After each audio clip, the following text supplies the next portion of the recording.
Welcome to the Ashes to Rubies live stream where we're going to talk about life and recovery and maybe some more stuff. Who knows?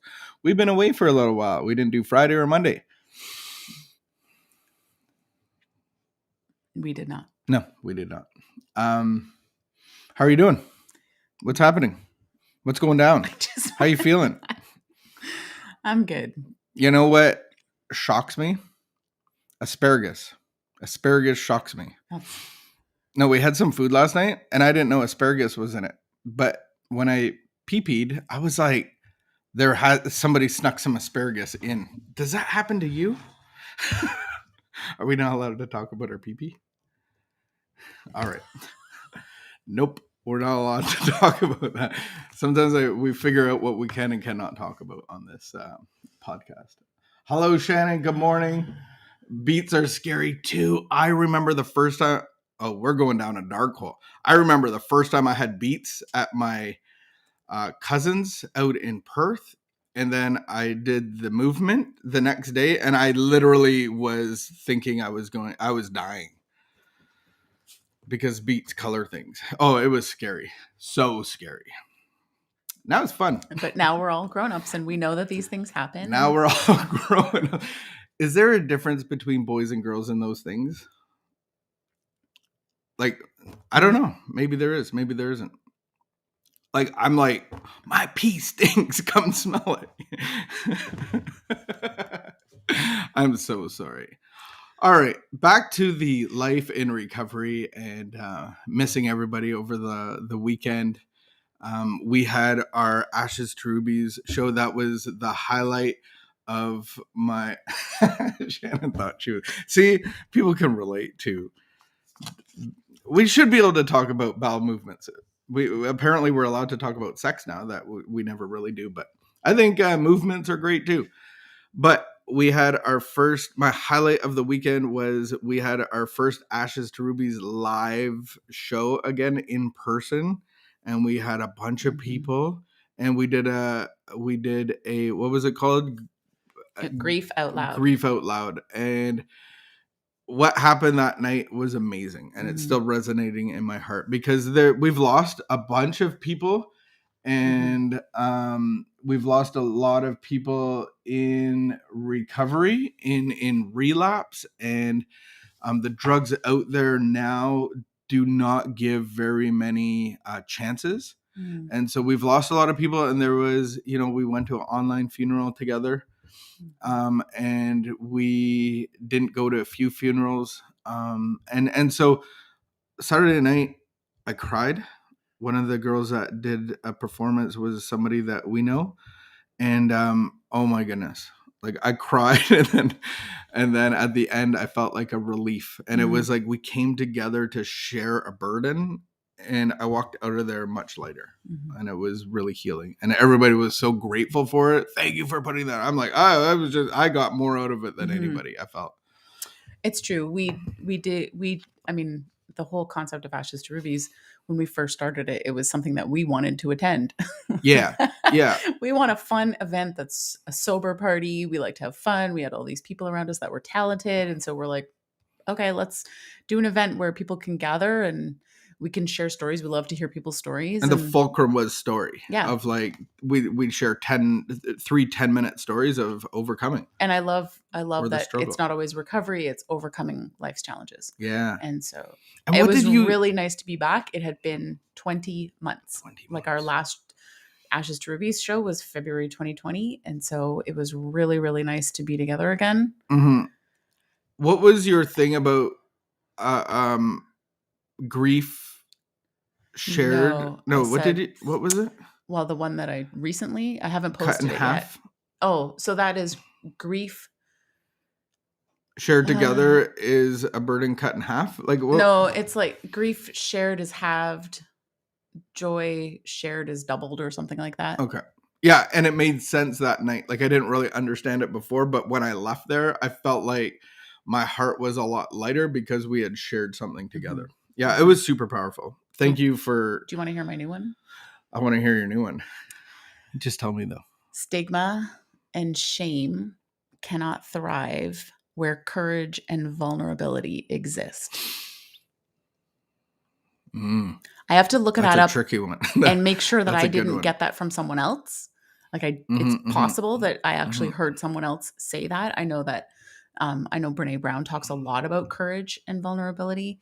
But that was just as I was reflecting Saturday night on what had happened, I just thought like, yeah, we have all these courageous and vulnerable people, Mhm. and stigma and shame can't thrive in that environment. Yeah. Yeah. That's cool. Good. Nice. Can't wait for that post to come out. Oh, wait, it I already have to did. check it first and see if that's actually somebody else's words. All right. We are in November. You should get your winter tires on. At least think about it at some point. Do you get your winter tires on? Are you going to do that for Do me? you even know what to do? You're going to do that for me, right? I know. I just like to brag about my opportunities that I There's have. some things that I don't do, and I'm sorry. It's okay. I just don't. It's acceptable. You do other great things. All right. I don't mow the lawn. Have you ever mowed the grass ever anywhere? I don't Like think no one's ever said, "Here, can you push this?" no, I don't think that's ever happened. Maybe Really? I've whipper snipped. Maybe. No, I don't maybe think once. whimper snipping would be good for you. It seems dangerous. I know. And then the other thing that I haven't really done is shovel the driveway. I've helped shovel the driveway. You have. Maybe if you this, guys are out there, I'll maybe go out. this winter I'll let you manhandle the snowblower. No, I probably won't do that. No, maybe And maybe that's probably not going to happen. Maybe that's what you will and do. I've never changed the winter, like I've never organized to have the tires changed. I've gone for an oil change. Like I've taken the car for an oil change. And I have attempted to change a flat tire by myself, but the bolt was seized and I couldn't do it. I knew how to do it. My dad made sure that I knew how to change a tire. But and put oil in and those fill are the washer long fluid. Gone. Those lessons have dissipated. No, but that was like 10 years ago or something. I tried to change a tire. Oh, look at Shannon loves shoveling sometimes. I like shoveling in a really light 1 inch of snow. We have a very long driveway.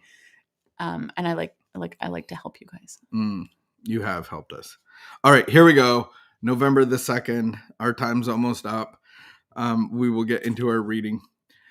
This is a contemplative meditation where we contemplate what we're going to hear and take it through the rest of our day. So what roles do we play in our relationships with various people? What roles do we play in our relationships with various people? ?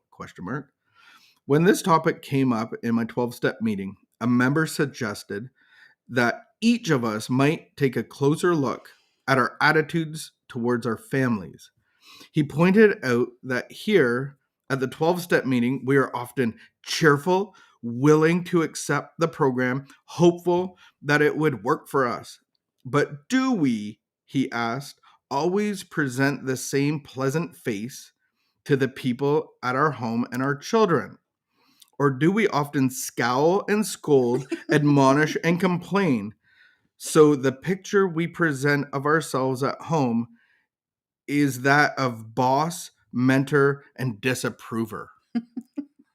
Oh, wow. This is a hard one. Ow. I hate this reading. Ouchie. Hey? Man. Okay, here's today's reminder. Not that we need any reminding after that heavy duty one. If my attitude at home is habitually glum and critical, I will try to change this by observing what I say and do and how my family reacts. I will not reserve my defense and respect for outsiders whom I want to please or my pleasant expectations for those who I want to impress. The people I live with are worthy of my best behavior and will surely respond to the respect and loving kindness which, without meaning to, I may have withheld from them. Quote of the day. This is from Proverbs. A merry heart doth good like a medicine, but a broken spirit drieth the bones. You know what I'm thinking of? Like you always said, like you like forced us because of our cell phones, all of us children. You were like, I need you to be present and pleasant. And if you're on your cell phone, you're not present, and you're definitely not pleasant. And so we were demanded of being, and I think that's a beautiful thing, that am I being pleasant and present around the people I love most? Or am I doing that with the other people? Like, oh, I wouldn't be on my cell phone if I'm at lunch, but I'll be on the cell phone with you. I also thought of the you as a woman, and you want to go meet some friends for lunch, and you get all dolled up, and I'm like, well, she hasn't done that for me. Like, you don't get dolled up for me around the house.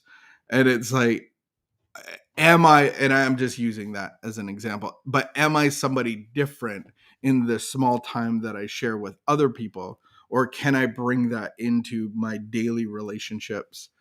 But then am I doing that as a whole with my relationship with God? Or am I just doing it in certain parts? Yeah. And I think that there are some people who actually can't be present and pleasant depending on the outside circumstances. And, that's usually because of what's going on inside of them. Mm-hmm. And so the goal is to focus on my own behavior, not be focused on other people's behavior and nitpicking at other people and like, oh, well, they're not doing this. They're not pleasant and present. But be looking at myself and saying like, oh, can I be present and pleasant regardless of what's happening around me? Mm-hmm. Is that possible for me? And if it's not possible for me, why not? Because the reality is that, it often isn't possible for me. It hasn't been. So I would say yes, more so now in the last couple of years. So is it okay to spur each other on and encourage each other, not condemn each other, not criticize, not be the, what is it said? The, I forget how they put it in 3 adjectives of the disapprover. But is it acceptable to go, hey, let's be pleasant and present? Because when you said that, I'm not like, ugh, ugh. Like, I actually was like, oh yeah, sorry. Like, for the most part, Right. that's my heart. So can we spur each other on? Is that a legal activity? Or does that cause more problems? Or is it just, I just have to worry about me? I appreciate somebody reminding me. Right. Like, Yeah. hey, I'm just you, saying buddy. the goal is to reflect on my own behavior and not read something like this and think about all the other people that I know that this applies to. And this reading not gets myself. into pride and ego and self-esteem of like, I need to be seen by the outside world. In here, it's Right. like, I don't care what you guys see. Yeah. It's out there. I need to present my false selves. Yeah. But it really reflects my relationship with God. Yeah. Yeah, it really does. And if I can't, if I can't hear you, if I can't not respond defensively when you're like, hey, everything okay over there? Then that's really what happened. And maybe for we me, should have some is that keywords. I was very defensive. I like that when you used to say be present and pleasant, and you would just holler it like a declaration, and then me and the other little people would be like, oh yeah, okay, all right, hi. So I think those are good. Those things are good reminders. So let's leave today on that note of, am I pleasant and present around the people that matter most, or am I just showing off to them?